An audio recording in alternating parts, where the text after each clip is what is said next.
اچھا میں نے ایک کلپ چلانا ہے، اپنے ایک بہت پرانے ہمارے دوست ہیں اور چند صاحب کے بھی دوست ہیں، تو انہوں نے کل مسلم لیگ نون میں شمولیت اختیار کی ہے اور بہت سے لوگ جو ہیں وہ سوشل میڈیا پہ ان پہ تنقید کر رہے ہیں، لیکن میں چاہتا ہوں کہ آپ کو بھی پتہ ہونا چاہیے کہ لوگ جو ہیں وہ کتنے مجبور ہوتے ہیں۔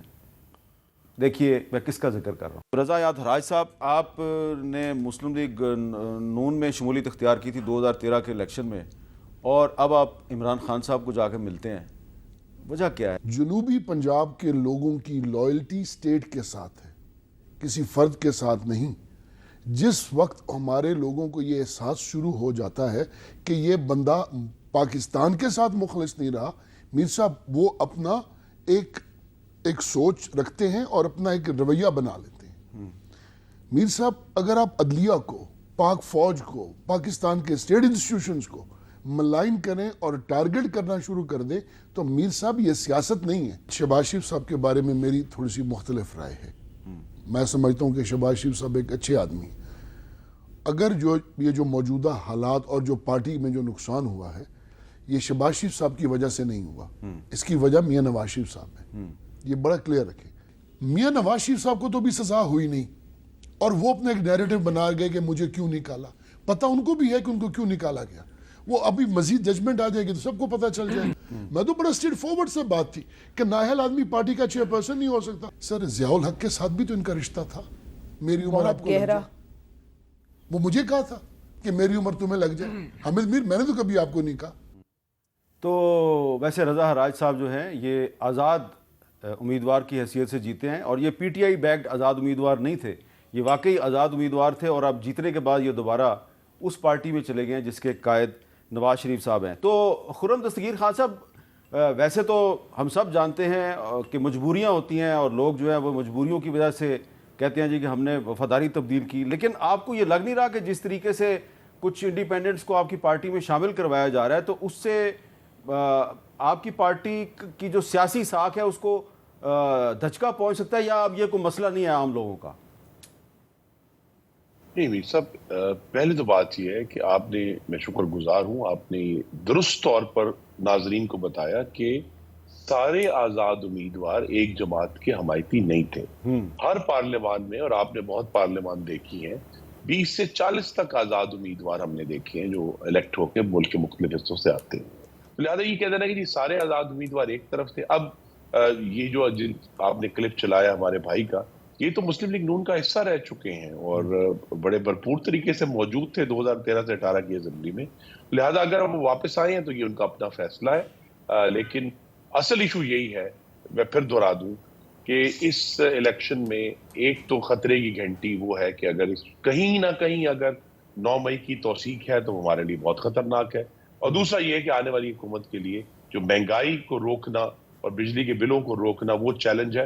اگر وہ یہ چیلنج پورا کر پاتے ہیں تو یہ معاملہ آگے چلے گا، ورنہ پھر بہت مشکل ہو جائے گا۔ علی ظفر صاحب، اب آپ کو کیا نظر آ رہا ہے کہ جو بھی اب حکومت بنے گی، آپ نے تو کہا وہ 6 مہینے بھی نہیں چلے گی، لیکن اس وقت پاکستان کا جو عام آدمی ہے اس کا سب سے بڑا مسئلہ کیا ہے، اور جو بھی حکومت آئے کیا وہ عام آدمی کے مسئلے کو حل کرنے کی پوزیشن میں ہوگی یا نہیں؟ دیکھیں، سب سے بڑا مسئلہ اس میں دو مسائل کی طرف جو کروشل ہیں پوائنٹ آؤٹ کرتا ہوں۔ پہلے تو ہم سب کو پتہ ہے اکانومی کا ایشو، یہ جو اکنامک کرائسس ہے اس کو پار کرنا ہے، اور یہ ایسا کرائسس ہے جس میں آپ کو بہت ٹف فیصلے کرنے پڑیں گے۔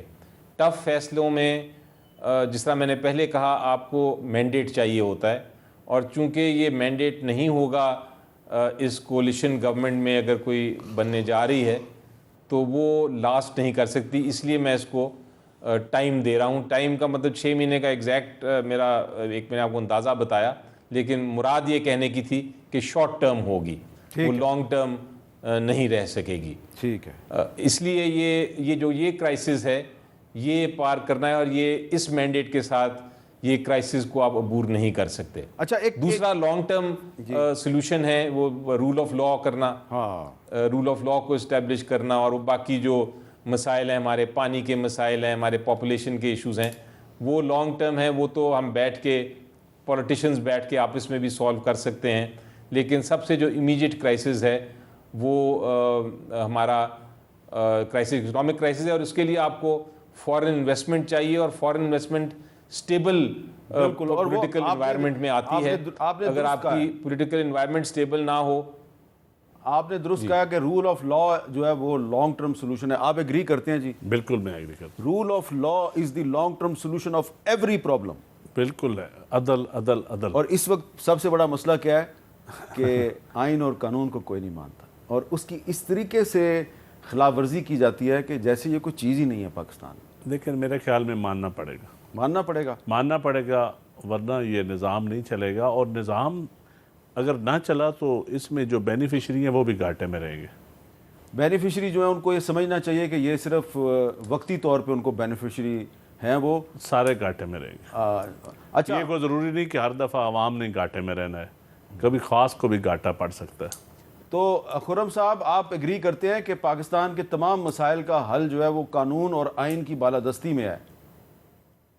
جی وہ بالادستی میں ہے, لیکن جب ہم کہتے ہیں کہ بحران ہے تو ہمیں یہ یاد رکھنا ہے کہ صوبائی حکومتوں کا بھی بحران ہے, صرف وفاق کا بحران نہیں. تو لہٰذا جب صوبائی حکومتیں بنیں گی تو ان کا جو طریقہ کار ہے وہ کس طرح ڈیلیور کرتے ہیں وہ بھی اتنا ہی اہم ہے پاکستان کے عوام کے لیے, کیونکہ آن دا گراؤنڈ تو 90% کام صوبائی حکومتوں کے ہیں. تو لہٰذا وہاں بھی ایک ججمنٹ ہوگی عوام کی کہ کون سی صوبائی حکومت جو ہے وہ بہتر ڈیلیور کر پائے گی. اور اسی لیے ہماری توقع یہ ہے کہ مریم نواز صاحبہ کی قیادت میں جو پنجاب حکومت بنے گی وہ بہتر پرفارم کر کے پورے ملک کے لیے ایک ماڈل ضرور پیش کرے گی آنے والے دنوں میں.